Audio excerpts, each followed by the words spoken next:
I think we can start. It's a very crowded panel. Thank you so much for being here. It's an honor for us to discuss together with you, we really hope, the topic why boys lag behind in reading and what we can do about it. Well, I don't want to presume, but maybe if you are here, you know that this is a challenging topic. And with my panelists, I really hope we will maybe not give answers, but start a discussion, because this is an important one. No, okay, it's working. It's not. No, it's okay. I work with books, and I usually technology is not on my side, but I'm Valentina Stoeva, and I'm a chair of EURead, a network. I will show you the map you already saw on the next slide. And I'm very glad to discuss this topic about the boys and reading with my colleagues from this network. Grzegorz Jankowicz, the CEO of the Polish Book Institute from Poland, and Tamar van Gelder, the CEO of the Reading Foundation in the Netherlands.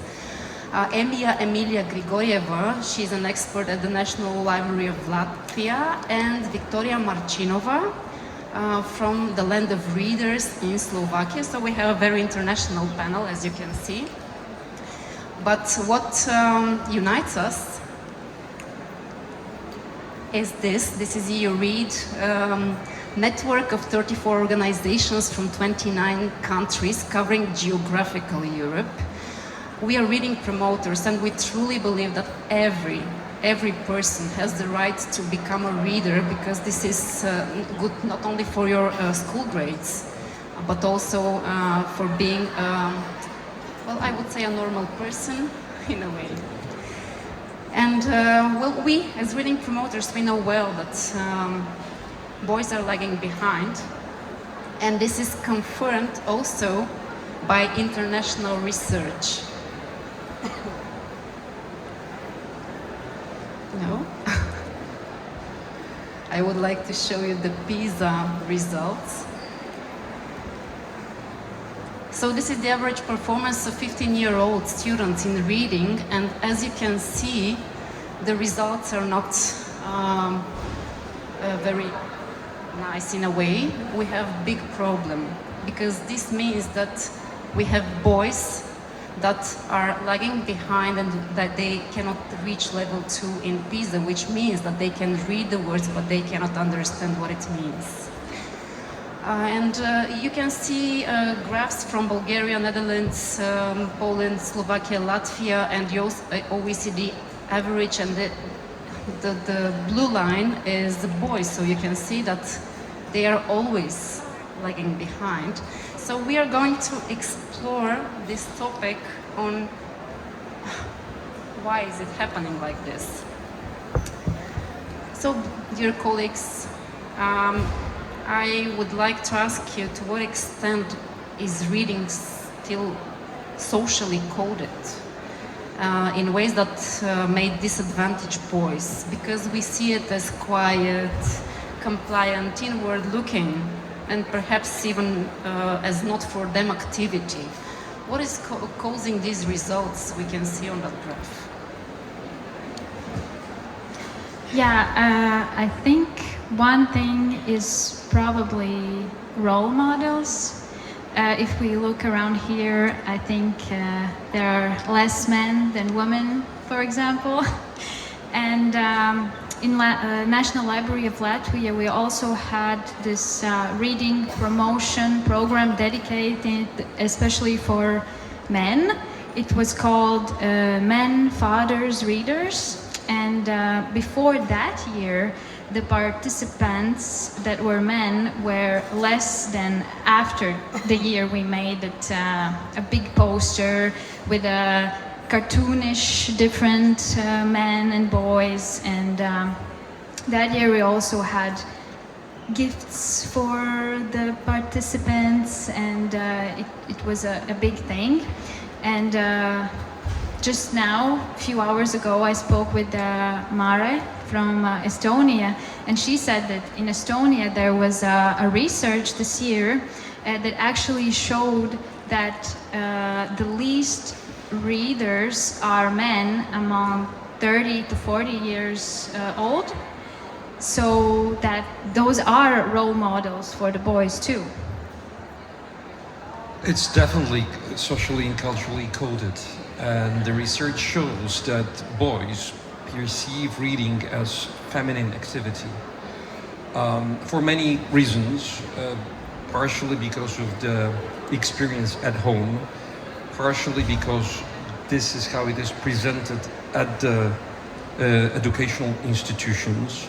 I totally agree that role models are crucial in this context, and we do not see a lot of men, especially in sport, keeping a book, reading a book, talking about books.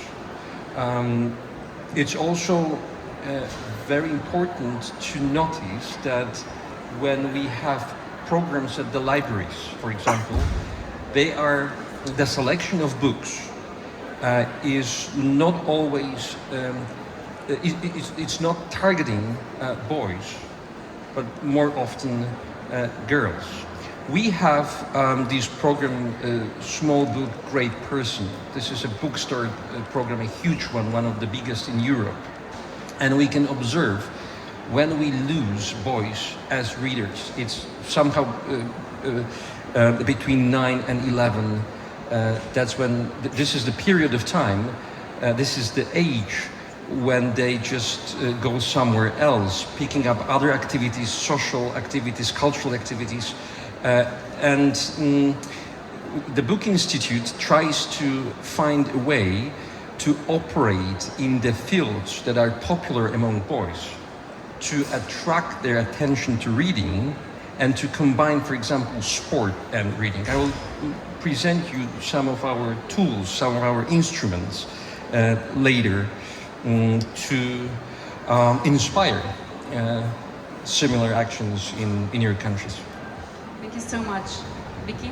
Slovakia, we work primarily with teachers, and what we can see from our interventions in Slovak schools is that our boys receive far less positive feedback from teachers than girls, primarily because teachers, usually women, expect certain emotional reaction to a text that has been read in a whole class or shared with the class. They kind of expect sort of open emotions, discussion about what the character is experiencing or what the reader is experiencing. And this is sort of true about boys around the age of 8 to 9. They can actually comply, they can give emotional answers. But the older they get, and this is what we see across our interventions, then they come into the teenage years and they stop responding emotionally. They stop speaking about what is going on inside them while reading.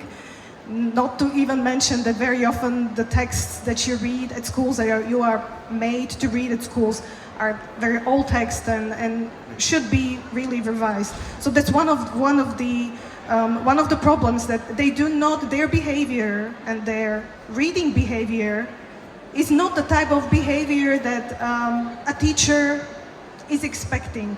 That does not say that they are not readers, they just don't respond in a way that often teachers find satisfying. That's one part of the problem. But if you could show another slide. This is a slide from Slovakia, and I really challenge you to go back home to your countries and find out how many books there are in the households in your countries. If you see, the first slide is 2001, and the red numbers is a percentage of families that have maximum 25 books at home. Maximum 25 books at home. So as you can see, from 2001 to 2021, you see how far the red numbers have grown and how the blue numbers have diminished. So this shows that families are actually buying less and less books, or there are less and less books in the families, and we are reading promoters, so we face this really daily, and not enough books at homes is directly connected to another thing. Could you please, Val, another slide? And that is the reading confidence, because PISA results have been not going well, we all know that. But reading confidence is something very important. It's how kids experience themselves when they read. And PISA and peers actually ask about reading confidence by means of questions such as, do you tire when you read longer texts? Do you find many words that you don't understand? Can you find out the meaning of these words? And boys consistently throughout repeated cycles of PISA of peers show they don't feel comfortable, they get tired easily while reading longer texts, and there are very many words that they don't understand. So one of the answers for publishers and for authors really is to target reading confidence, because it's directly connected to reading scores and directly connected to engagement. So, socially coded, yes. I think in the Netherlands it's the same. Boys, it's not a sudden crisis. It's for years, and it's a build-up. And it's a role model, yes, feminine teachers or librarians or book sector. So it's not only role model, but a whole system, I think. There's not balance in the system anymore. And I think the motivation of girls to read, they find more fun in reading. So we see that the boys in the Netherlands, when they are 15, they don't like reading. And the girls see it like fulfillment for emotional regulation. So they see in a book answers for questions they will have at the age of 10, 11, 12. So we have to make all of the system, not all different, but tweaks, I think. When I'm listening to what you are saying, I am thinking, do you think that reading promoters and educators, librarians and publishers you mentioned, sometimes unintentionally contribute to the problem, and are we designing reading cultures and interventions that do not sufficiently take boys into account? Are we excluding them? Because what Victoria said is literature-centered programs, but sometimes boys maybe are not into this, I don't know. Maybe Grzegorz can also help us. I'm not a boy, so so it's difficult for me to say, but I think we're, as reader promoters, part of the problem, I think. But I know from research that boys will like non-fiction, they will like graphic novels, they will like audiobooks. And so teachers have to use in their, I will say, vocabulary, all that kind of type of books, just not only in print, I think. We should be very careful with fixed identities while talking about these matters. And what's the main difficulty is not to ignore the interests of certain groups of youngsters. And definitely there are certain stereotypes about what they are interested in and what they are not interested in. So we cannot ignore what they want, what they need, what they are looking for, how they are perceiving themselves as readers.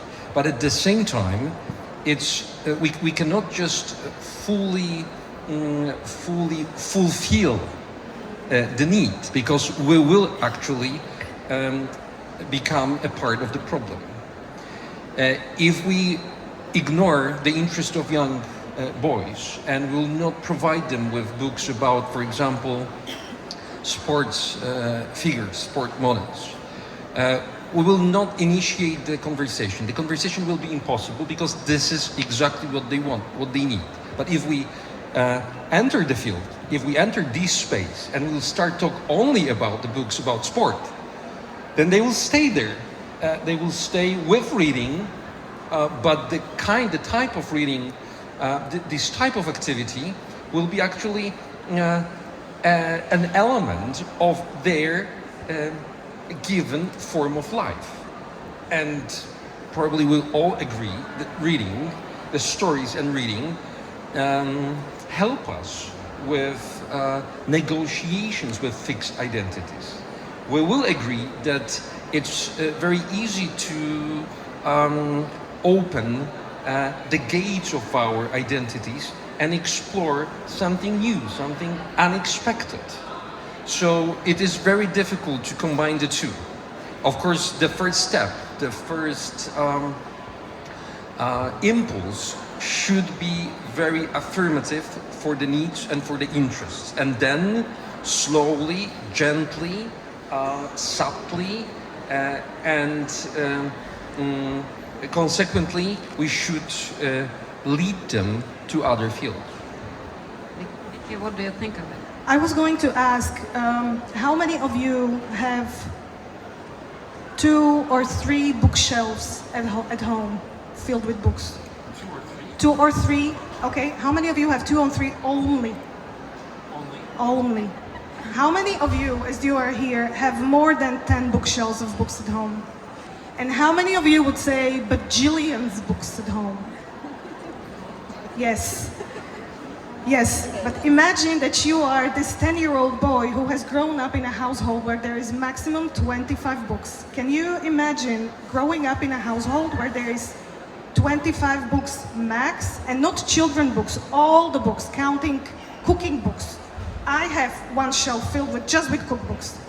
And one of the problems we have is that we create campaigns for people that don't read, but they are created by people that do read.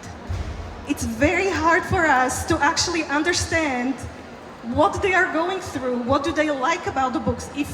And we work with librarians in Slovakia, and librarians are people like all of us. We have bajillions books at home, so they try to prepare activities and events and posters and discussion about the books as if created by people who actually do read a lot. But the boys don't know what they like very often. And if you grow up in a household where there's only one bookshelf, and then you come to school and you only read prescribed textbook texts, and you need to discuss them analytically, and you need to hand it in and get a grade, slowly in the course of time, reading becomes this thing you have to do, and you don't want to be a reader. And what's one of the problems that we have with discussing campaigns? My first thought when you asked about 25 books at home was that it's not that bad, because most of the youngsters we work with, they do not have any books at home. They haven't seen any book at the household as a natural element of everyday life. So the first thing we have to do is to notice that it's not obvious. It's not obvious to have books, it's not obvious to read, it's not obvious to use reading and stories as tools to understand oneself and to solve the problems. None of it, none of these things is obvious when we enter the world, the realm of young people, especially boys. So we have to also distance ourselves from our prejudices, from what we think is important, from what we believe is necessary, because that will not work with them. But maybe sometimes at a given time, at a given moment, when the circumstances are well developed, it will work on a refined level. But it's the smallest percentage of situations I experience as someone who conducts workshops also for that kind of groups. If we if as reader promoters we want to distance ourselves, I think first step is to educate our educators. To know what kind of distance you have to take, what a broad collection you have to have in the schools. In Holland we have a lot of public investment for reading promotion, but 40% of the schools, secondary schools, 60% don't have a school library. So if they don't have books at home and they don't have books at school, so and the boys are, I think, falling more behind. So, yeah, I have a very funny story from last week. A little boy came to my desk. I work in a library in the reading room with a book in his hand. And in our national library, we don't give books at home. The reading is only possible in the reading room.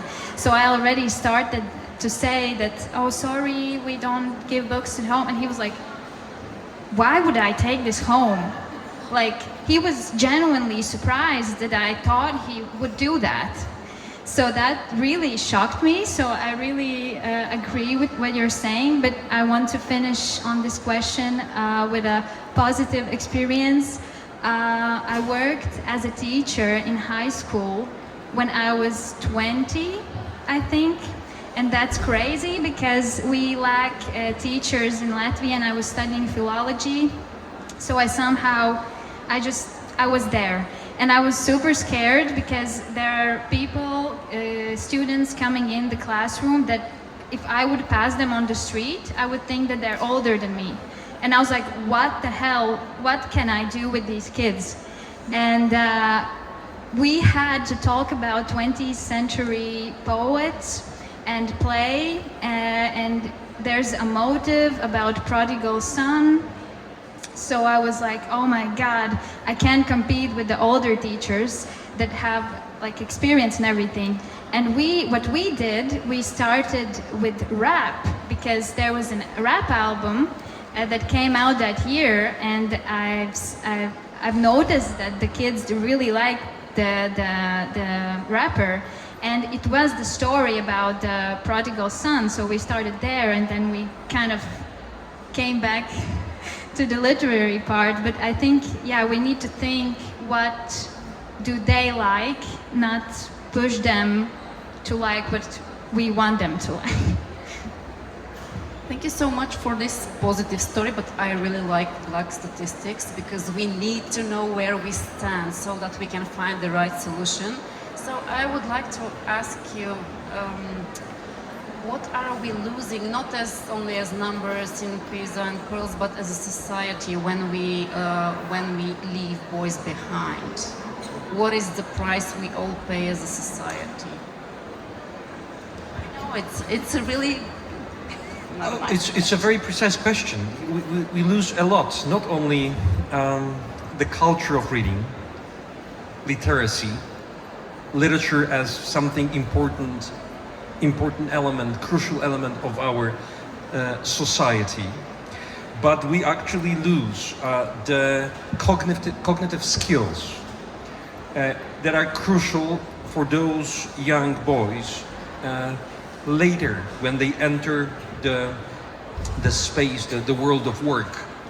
And there are studies, we have data that prove that the lack of literacy actually initiates processes that are degenerative for the level of positive responses to work at workplaces.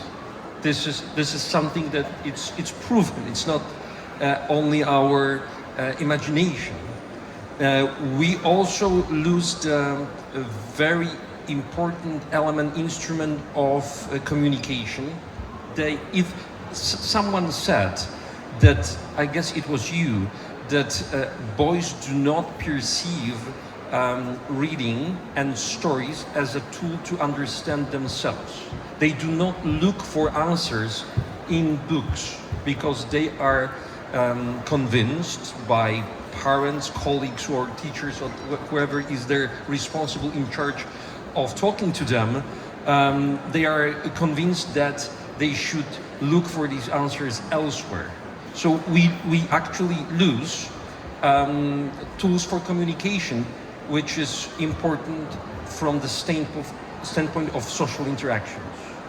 And given the political situation in the world, can we maybe apply what you're saying to what we can see? Absolutely. You know, it's not obvious that, as I said, nothing should be perceived as obvious in this field, in this context. We should not feel that if after reading a book we'll understand everything. I know a very intelligent people who read a lot and say things that I would never believe they could say or even think. So it's not that after reading you will immediately become a smart person and you will actually lead all these young boys to the level where democratic values will be cherished by them only because they read Faust, for example, or some other classic literature. Not at all. It will not work like this. But with them, with all these classical texts and with all the books for youngsters, they will have more opportunities to develop critical tools for understanding and communication. And you can work with these tools later, socially.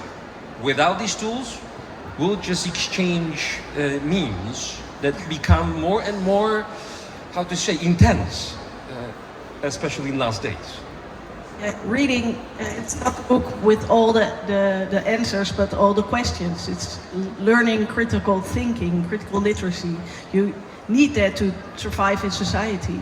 But also to focus, concentrate. We know now that students can only understand sentences. Oh.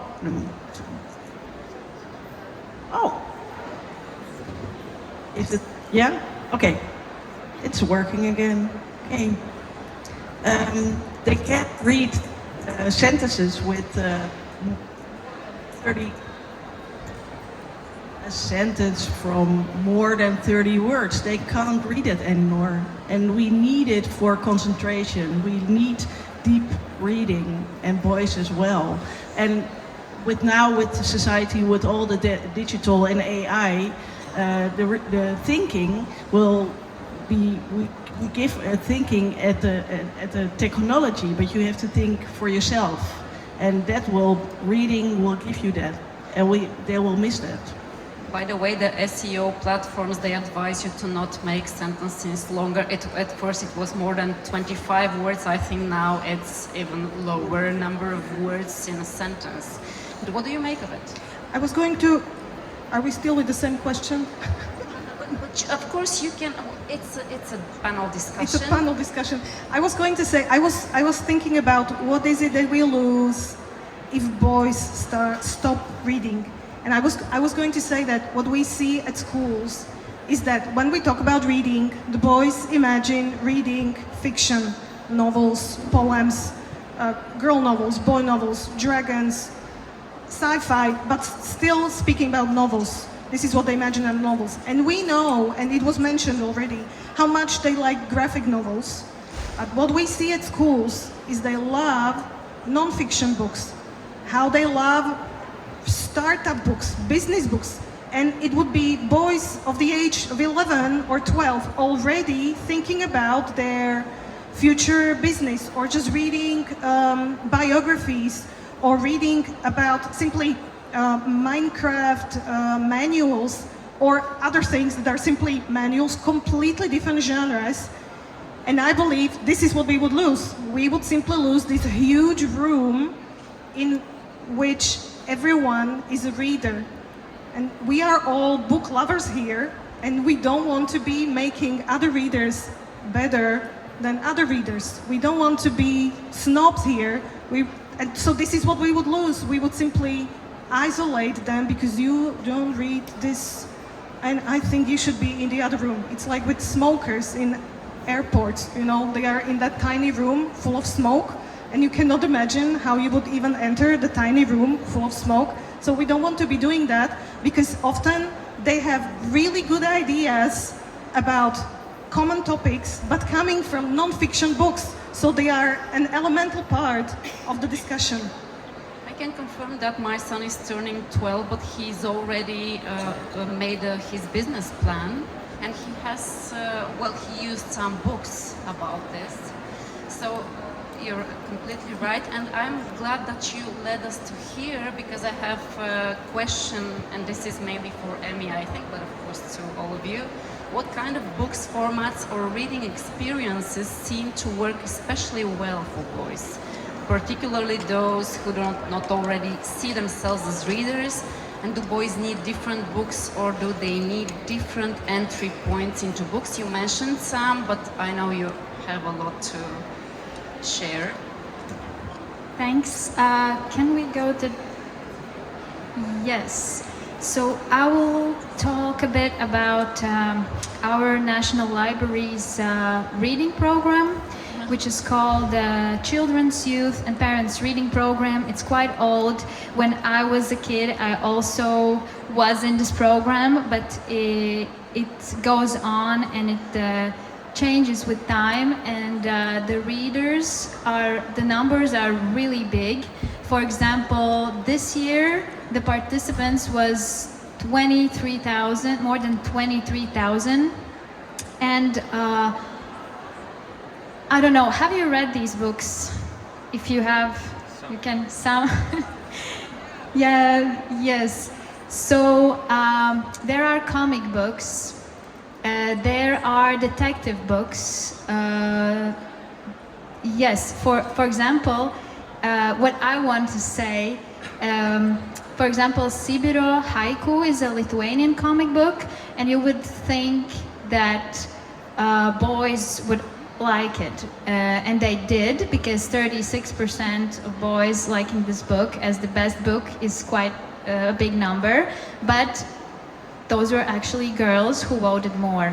But the crazy popular book from Estonian, I believe, author Armando, and it's very thin book, and it's about a boy whose parents, I think one was from Argentina and other one was from Estonia, and it mentions football players, it mentions Donald Duck, so it's sometimes you just need to mention something like that in the book and it will resonate. Last week we had a big conference, and there was a participant who said that the 6-7 joke was in a book, and that it was the most famous book among children. But what is interesting about our reading room, is there another slide next? Okay, so I also took some statistics from our reading room. As we are talking that boys read less than girls, I can just read the most read things in our reading room from the last year, just for you to hear. So, number 1, Donald Duck. Number 2, Donald Duck. Number 3, Paw Patrol. Number 4 was a book from our collection this year. Number 5, and so on, is Superhero magazine for children, Hot Wheels car and motorcycle magazine, Dogman, Peppa Pig, Dogman, Monster High, Roblox. Those are like top 15. And I'd say that those are boys' books. So that's what's interesting, that maybe in Latvia, boys read more. So you can come to our stand at 5, Latvian literature. Okay. Yeah, but I will sum it up shortly. So for boys to read more, I'd say comics, mentioning sports or books about sports. That's what we talked about already. Maybe something a bit scary as the skeleton Johan, and they really like detectives. And what's interesting about the upper 2 books, one is from the Netherlands. It's about a girl who's a soccer player, and the next to that is a boy who ran away with his granddad. It's it's not a comic book.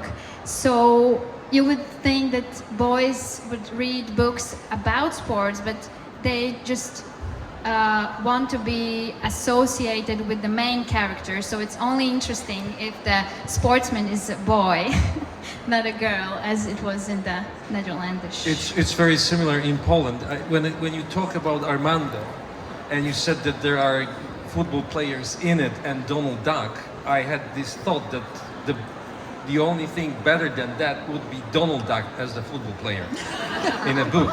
And actually, that worked for us beautifully. We organized a contest for students from sports schools. It is called Literary 11. And the task is they have to read books and choose literary characters, fictional characters, and put them and create a soccer team out of them, establishing what character plays the role of a goalkeeper, which character plays the role of offensive player, and so on and so forth. And it was really one of the most pleasurable moments of my work, because they did two things. They read many books to choose these characters, and then they worked in pairs. One person was dressed like the character from the book, and the other one was doing the talk, explaining why, for example, Donald Duck, I can't remember all the characters they chose, but why Donald Duck must be a perfect defender. What kind of skills of Donald Duck made him or made her, I don't know the gender of Donald Duck, I'm sorry, because it was not gender biased. They were very creative about who should play the goalkeeper or the offensive player. So it was very, very nice, and we could observe that by doing such things, they are actually slowly going outside of the field of their interests. So it was not only obvious choices. They had some characters surprising for us. And the award was, they could participate in a national Polish team game against Netherlands. It was 1-1, so do not worry, everything was fine. Can I add? Yes, we unfortunately have 10 more minutes, so I would like to share about your campaigns and programs, because you're doing amazing things in your countries, and I would like all those people to know more about at least one. Right now? Yes, please.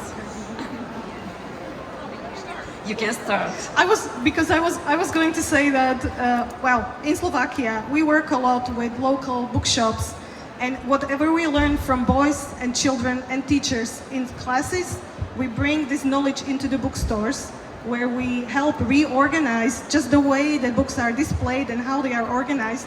And one of the things I was going to say, if you heard Minecraft manuals and you just felt like, oh gosh, but I want them to read normal books, I was going to say that we are literacy promoters, and we really want just the handful with books, and we really believe that reading is wider than what we normally think reading is. So Minecraft manuals are a wonderful thing, and what we did was actually from the Minecraft manuals were moved from the bookshelf called PC games into the fiction area, into the line of books for kids from 7 to 10. So now what happens is that the children start looking for Minecraft manuals. They are not fiction. The bookseller sends them into the fiction section.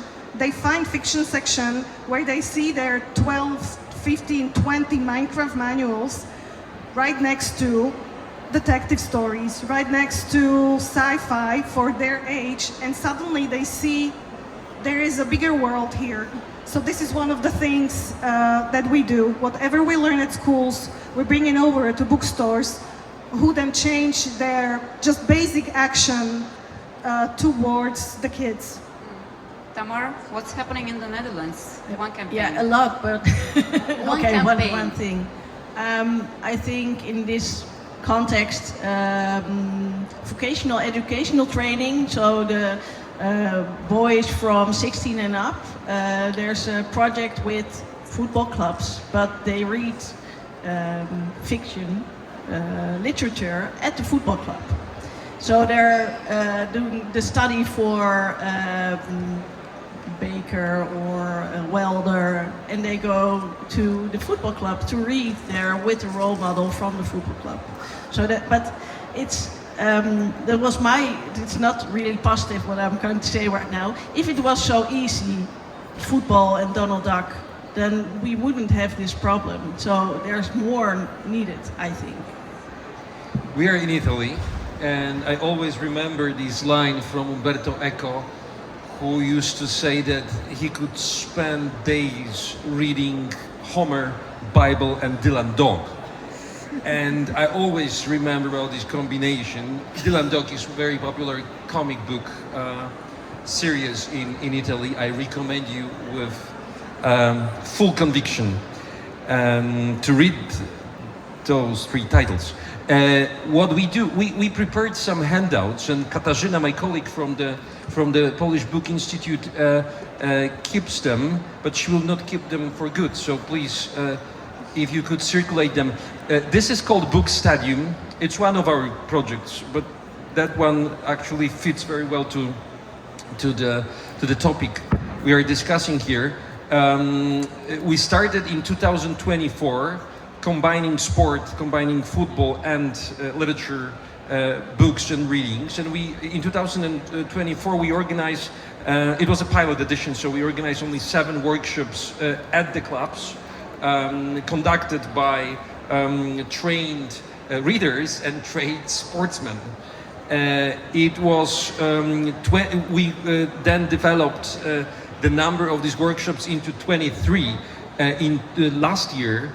And this year we will organize 50 of them. So every single week, somewhere in Poland, at one of the clubs from our Premier League, the kids from the club or from the sports school have an opportunity to work with books and with football. Of course, they are mostly interested in football, but we are trying to attract their attention to something else. And we are doing this by many different activities.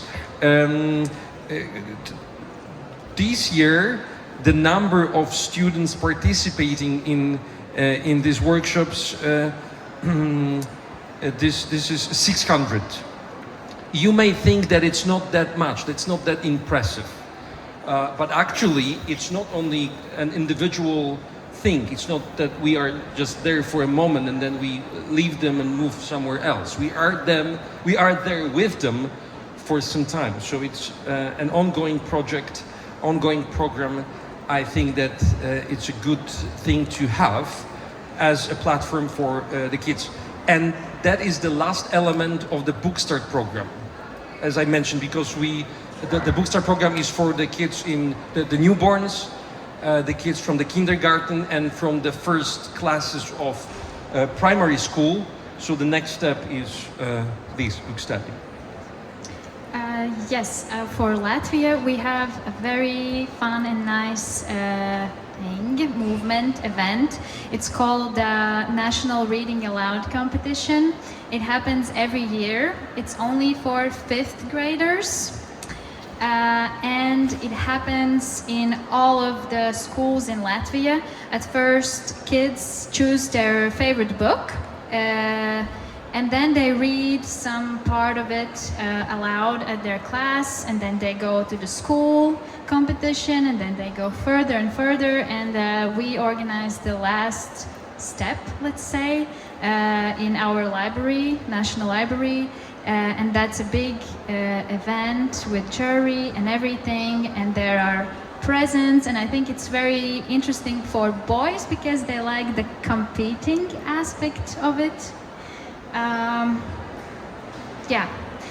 Last thing, when we are doing the children's, youth, and parents jury, we collect some data because kids are voting for books they like. And this year, as we knew we are coming here, we also added a question: what would you suggest to do for boys to read more? So here's a little box with the real boys, a reference to Pinocchio, real boys suggestions, what to do so they would read more. And I hope it inspires you. Well, you will be able to get a list and check what boys are recommending. We have 3 minutes. They are different, right? Fortunately, time flies. I had a lot more questions, but I would like to ask you one thing, and please give us short answers. If you could change one thing tomorrow in schools, libraries, homes, or reading campaigns to help more boys become readers, what would it be? One change, one thing you would prioritize. Tamar. Yeah, I want a lot of things. I said something about the One. whole Choose system. one. Okay, one thing within our reach, I think, is to make audiobooks accessible for boys or all children. And we have a national library online, and it's really easy. It's just data systems. They have to make it open so a boy can choose. Thank you. Victoria. Classroom libraries everywhere, in every classroom, school libraries everywhere, in every school, and special education for teachers. Yes. That was 3, I'm sorry. And I think funding, because what I've heard from Grzegorz, they are lucky. They have money to do it, Yes. obviously. Maybe it's not enough, but what is the one thing you would change? It's never enough, and it's always good to have more. But the only thing I would change is the attitude. The attitude. Actually, the attitude is the most important thing. The attitude of our attitude towards this problem, the attitude of these young people who are there waiting to discover the world of reading. I always differentiate people into 2 groups. One devoted readers and the one expected reader, and the other one the expected readers. All of us could be readers, and the most important group of people that should change the attitude are those who are in charge of making decisions about money. Yes, thank you. Emija, what would you change? I really like the example, I think, of Australia, who banned phones at schools. I would really suggest that, because I write and I translate and I read, but I really feel like my phone is taking too much space away from that. Thank you. Well, we have to end this discussion. Victoria, one of the last slides is yours, so please tell us why. Okay, this is a very short text from an interview with one of our 13-year-old boy. I read when I want to find out some information about what interests me, he said. I simply read about it to learn more. I don't read much. I actually read very little. And the twist is, the last sentence was actually the first that he said. He said, I don't read much. I read very little. I read only when I want to find some information. I read about it to learn more. So he is a reader and doesn't know it. And this is what we leave you with. I hand you the microphone. Thank you. And reading is universal. It is a skill, but it is also hope for a better life. And I think we cannot afford it to leave boys behind. This is actually what this campaign, European Authors They Read for Real, invites everyone in Europe and not only to join, because Europe really needs reading, but the world needs reading, because I'm really curious of the bookshelves those politicians who rule the world now have. And we cannot afford it to leave boys to lag behind, because we still live in a man's world, unfortunately, I think. So let's start closing the gap together. And I really hope next year, if we do that kind of panel, well, it will be again crowded, but we will share great experience from across the globe, and you will share more on what you have changed. Thank you so much. Thank you to my panelists, Tamar, Thank you. Victoria, Grzegorz, and Emija. And have a nice time here in Bologna. Bring home instruments that boys will read. Thank you.